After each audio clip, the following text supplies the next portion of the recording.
विज्ञान को आम लोगों तक पहुंचाने के उद्देश्य से हर साल आयोजित किए जाने वाले भारतीय राष्ट्रीय विज्ञान फिल्म महोत्सव के 10वें संस्करण का आरंभ हो चुका है। यह फिल्म महोत्सव भारत सरकार के विज्ञान एवं प्रौद्योगिकी विभाग की स्वायत्त संस्था विज्ञान प्रसार एवं Tripura state council of science and technology द्वारा संयुक्त रूप से आयोजित किया जा रहा है। इस फिल्म महोत्सव का उद्घाटन त्रिपुरा के उप मुख्यमंत्री जिष्णु देव वर्मा ने वर्चुअल रूप से किया है। यह 4 दिवसीय ऑनलाइन फिल्म महोत्सव 24 से 27 नवंबर 2020 तक चलेगा। कोविड महामारी जन्य परिस्थितियों में यह आयोजन ऑनलाइन संचालित किया जा रहा है। आप भी विज्ञान के कौतूहल को पर्दे पर उतार सकते हैं। डॉक्यूमेंट्री के फॉर्म में या फिर एक छोटी आर्ट फिल्म या फिर विज्ञान प्रसार से जुड़कर अपने सपनों को पंख लगा सकते हैं। बस जरूरत है तो अपनी कल्पना, मेहनत और जज्बे को एक सूत्र में पिरोने का, ताकि शौक के साथ साथ रोजगार के दरकार भी पूरी हो सके और प्रधानमंत्री के आह्वान को भी बल मिले कि नौकरी देने वाले बने, ना कि खोजने वाले। इन्हीं मुद्दों को लेकर दस्तक टाइम्स के रेजिडेंट एडिटर सूर्यकांत शर्मा ने बातचीत की विज्ञान प्रसार के निदेशक डॉक्टर नकुल पराशर और विज्ञान प्रसार के वरिष्ठ वैज्ञानिक और भारतीय राष्ट्रीय विज्ञान फिल्म महोत्सव के संयोजक निमिष कपूर से। वो भी सुनिए। डॉक्टर नकुल पराशर जी, नमस्कार। नमस्कार साहब। दस्तक टाइम की ओर से आपको बहुत बहुत बधाई, क्योंकि आपका ये 10वां राष्ट्रीय फिल्म महोत्सव इस वक्त चल रहा है, जो 24 नवंबर से 27 नवंबर तक चलेगा। और इसी पर हम आपसे बातचीत करना चाहेंगे अपने दर्शकों के लिए कि ये राष्ट्रीय फिल्म महोत्सव का 10वां संस्करण है जी। इसका ऑब्जेक्टिव क्या है, इसका उद्देश्य क्या है? Science communication popularisation and extension, ये विज्ञान प्रसार का मैंडेट है और विज्ञान प्रसार का ये कोर एक्टिविटी है। राष्ट्रीय विज्ञान चलचित्र मेला, जिसके नाम से आज से करीब 10 वर्ष पहले इसका पहला संस्करण आया था, और प्रयास ये था कि फिल्मों को संचार का एक सशक्त माध्यम माना जाता है। लिहाजा साइंस के लोकप्रियकरण में, उसके प्रसार में और उसके संचार में ये आवश्यक है कि फिल्मों का एक रोल हो और फिल्में उसके अंदर जोड़ी जाएं। विज्ञान प्रसार ने इस संदर्भ में पहले विगत का पिछले 30 वर्षों में तमाम फिल्मों का निर्माण किया, पर उन सारी फिल्मों को एक प्लेटफॉर्म चाहिए था, एक ऐसा स्थान चाहिए था जहां पे वो दिखाई जा सकें और लोगों के अंदर फिल्में बनाने के लिए एक उत्सुकता पैदा की जा सके, ताकि एक कॉम्पिटिटिव फीलिंग हो, लोग आएं जाएं करें। हम सब ने फिल्म फेस्टिवल देखे हैं, हमने IFFI गोवा देखा है, हमने फिल्म फेयर के अवार्ड्स देखे हैं, हम सबको याद होगा कि जब एक समय फिल्म फेयर के अवार्ड्स की घोषणा की जाती थी तो हम सबकी निगाहें लगी रहती थी कि नहीं, मेरी ये पसंदीदा फिल्म को अवार्ड मिलना चाहिए। तो उस भाव से अभिभूत होके, उस भाव से जान के कि साइंस फिल्म फेस्टिवल अपने आप में एक सशक्त माध्यमिक प्लेटफॉर्म है उन सब लोगों के लिए जो साइंस की फिल्म बनाना चाहते हैं और साइंस की फिल्म देखना चाहते हैं। लिहाजा जैसे मैंने आपसे कहा कि 10वां संस्करण ये कल हमने यहाँ पहली बार, चूंकि कोविड का समय है तो इसे ऑनलाइन करना पड़ा, नहीं तो ये अब तक हम देश के कोने कोने में जगह जगह जाके अलग अलग शहरों में हमने इसको आयोजित किया है। पिछले साल हमने इसको चंडीगढ़ में किया था, जहाँ चंडीगढ़ यूनिवर्सिटी ने इसके अंदर सहयोग दिया था। उससे पहले हमने गुवाहाटी और तमाम जगहों पे किया है। जी। अच्छा डॉक्टर साहब, आपका जहां तक मुझे नॉलेज है कि ये त्रिपुरा में होना था जी, और कोविड एक ऐसी चीज है जिसने हमारे सारे सरकारी आयोजनों को जी बदल दिया। जी। और अगर हम प्रधानमंत्री माननीय नरेंद्र मोदी जी के शब्दों में कहें तो संकट को अवसर में बदला जी। और संभवतः जो आपने इसको ऑनलाइन किया और त्रिपुरा नहीं गए जी, क्या ये उसी की परिणति है कि आप ऑनलाइन कर रहे हैं? जी, हम सब जानते हैं कि कोविड-19 का जो स्वरूप है वो विकराल होता चला जा रहा था और मार्च के महीने में वो एक ऐसे स्थिति में पहुंच गया था जहां पे लॉकडाउन होना सुनिश्चित था। हम लोग तैयारियां कर चुके थे, फिल्में चयनित हो चुकी थी, ज्यूरी का काम हो चुका था, स्टेज सेट था, अगरतला के अंदर तमाम जगहों पे तैयारियां पूरी तरह से हो चुकी थी, बैनर बन चुके थे, द्वार बन चुके थे, ऑडिटोरियम्स तैयार थे, फिल्में तैयार थी, सब कुछ था। और यहाँ तक कि जितने भी हमारे गणमान्य फिल्म से रिलेटेड जो जुड़े हुए लोग हैं वो तक उसके अंदर जाने के लिए तैयार थे। टिकटें बुक थी, सिर्फ फ्लाइट उड़ने भर की देर थी कि ये लॉकडाउन हो गया। तो जब ये लॉकडाउन हुआ तो हमको उसको स्थगित करना पड़ा, पर हमने एक मन में निर्णय किया कि जैसे ही स्थिति ठीक होगी या कुछ भी इसके अंदर बदलाव आएंगे तो हम पुनः उसको करने की चेष्टा करेंगे। हम सब जानते हैं कि नए नॉर्मल के अंदर इन पर्सन मीटिंग्स को अनुमति नहीं है और वो संभव भी नहीं है। और जब तक दवाई नहीं तब तक ढिलाई नहीं वाली बात को हम सब जब लोगों तक पहुंचाते हैं तो हमारे लिए आवश्यक हो जाता है कि हम उसको पहले अपने ऊपर लागू करें। नेशनल ज्योग्राफिक और डिस्कवरी वगैरह तो हम सब देखते हैं, पर भारत का अपना साइंस और प्रौद्योगिकी का कोई एक चैनल होना आवश्यक है। लिहाजा इंडिया साइंस की नींव एक चीज से दूसरी चीज और दूसरी चीज से तीसरी चीज बन के ये शुरू हुआ। और इस तरह से पिछले साल जनवरी 2019 के अंदर 15 जनवरी को हमने OTT चैनल का लॉन्च किया। और आज मुझे आपसे कहते हुए फक्र हो रहा है कि पिछले लगभग 1.5 वर्ष के समय के अंदर हमने 2000 से अधिक फिल्मों का निर्माण किया है, जिनको लगातार 24/7 में हम इन फिल्मों को लोगों तक पहुंचा रहे हैं। और ये साइंस चैनल जिसका नाम इंडिया साइंस है, ये अब उपलब्ध है गूगल प्ले स्टोर पे और एप्पल ऐप स्टोर पे, और साथ में हमारे साथ अब धीरे धीरे लोग और चैनल्स जुड़ने शुरू हो गए हैं।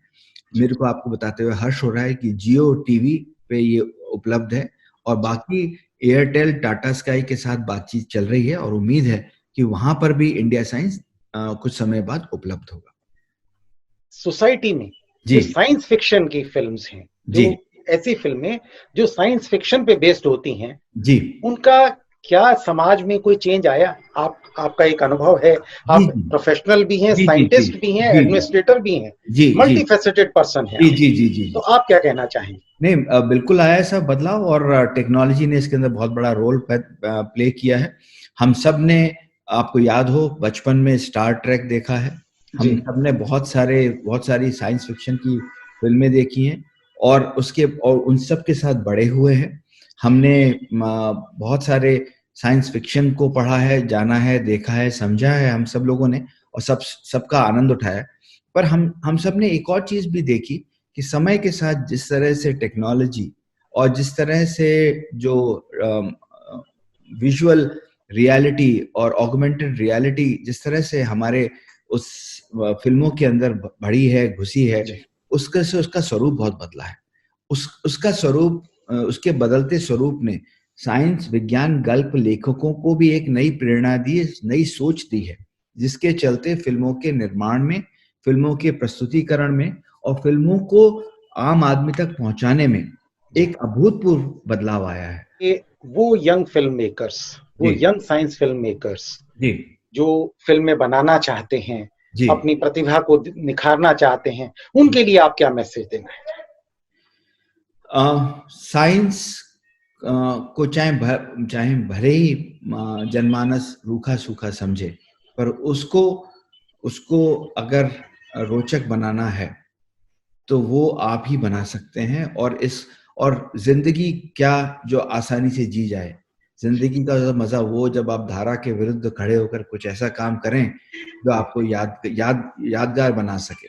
तो साइंस टेक्नोलॉजी जैसे विषयों के अंदर अगर आप फिल्म बनाते हैं, आप ना सिर्फ अपने दिमाग के पट है उनको और बड़ा खोलते हैं, अपना होराइजन चौड़ा करते हैं, अपना विजन बड़ा करते हैं, पर आप एक ऐसी नई विधा को भी जन्म देते हैं जिससे कि आपके आने वाली पीढ़ी भी उसका अनुकरण कर सके। और सबसे अच्छी बात तो ये कि मैं उन सारे यंग फिल्म मेकर्स का इसलिए भी आह्वान करना चाहता हूं कि इस क्षेत्र के अंदर अब तक जितना काम हुआ है वो कम है और बहुत करने की इसमें आवश्यकता है।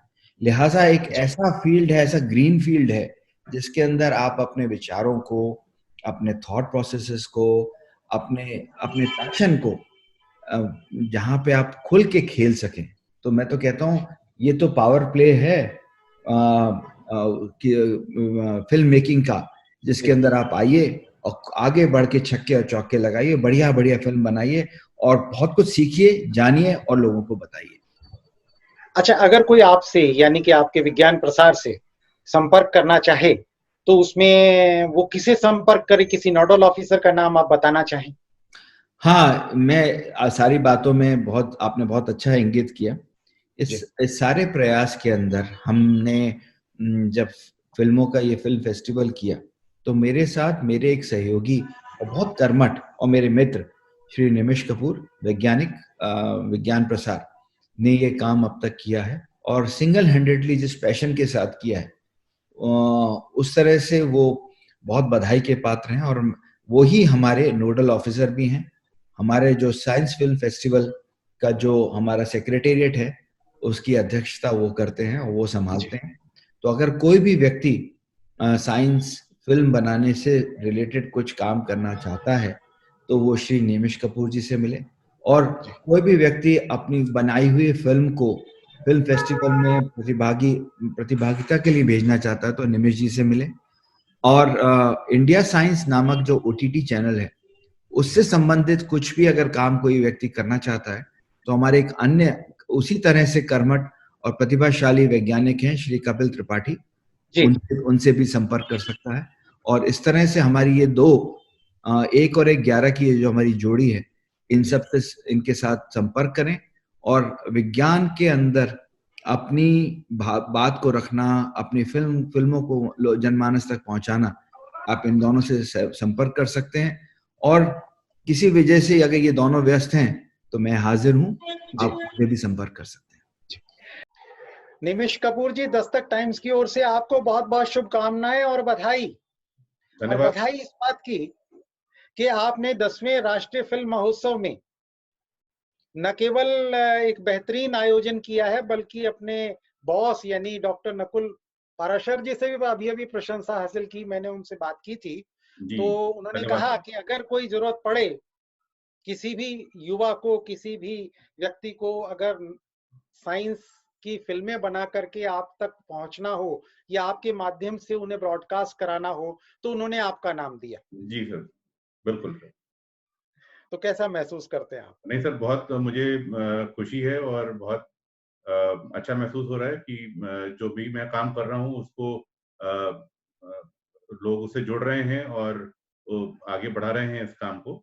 और जी, क्योंकि जी। राष्ट्रीय विज्ञान फ़िल्मोत्सव या नेशनल साइंस फ़िल्म फेस्टिवल का यही उद्देश्य था कि कैसे विज्ञान को हम फ़िल्मों के ज़रिए बाहर निकालें। क्योंकि जी, अभी तक एक जो पब्लिक परसेप्शन है सर कि जब भी साइंस फ़िल्म या साइंस का नाम सुना जाता है, तो लगता है कि कोई ये टेक्निकल विषय है और एक किताबी विषय होगा, प्रयोगशालाओं का विषय होगा और एक वैज्ञानिकों का विषय होगा। लेकिन ऐसा बिल्कुल नहीं है।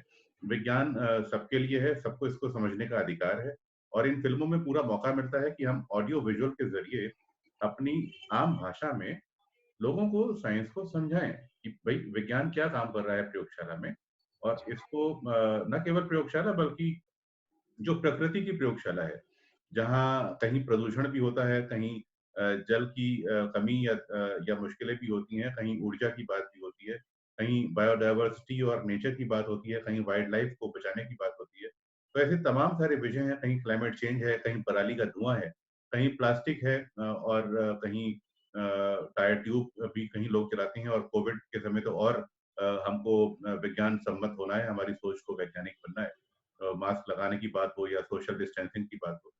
तो ये सारी चीज़ें मुझे लगता है कि इन फ़िल्मों के ज़रिए बहुत अच्छी तरीके से लोगों की समझ में आती हैं और लोगों को की जो सोच है, वो एक वैज्ञानिक सोच की तरफ अग्रसरित होती अच्छा, यहीं से मैं आपसे एक सवाल पूछता हूँ है। जी, जो मौजूदा परिस्थितियों में बेहद मौजू है, बेहद इम्पोर्टेंट है कि अक्सर ये जब भी देखा जाता है तो साइंस को अंग्रेजी से जोड़ दिया जाता है। जी, साइंस फ़िल्मों को अंग्रेजी से जोड़ दिया जाता है।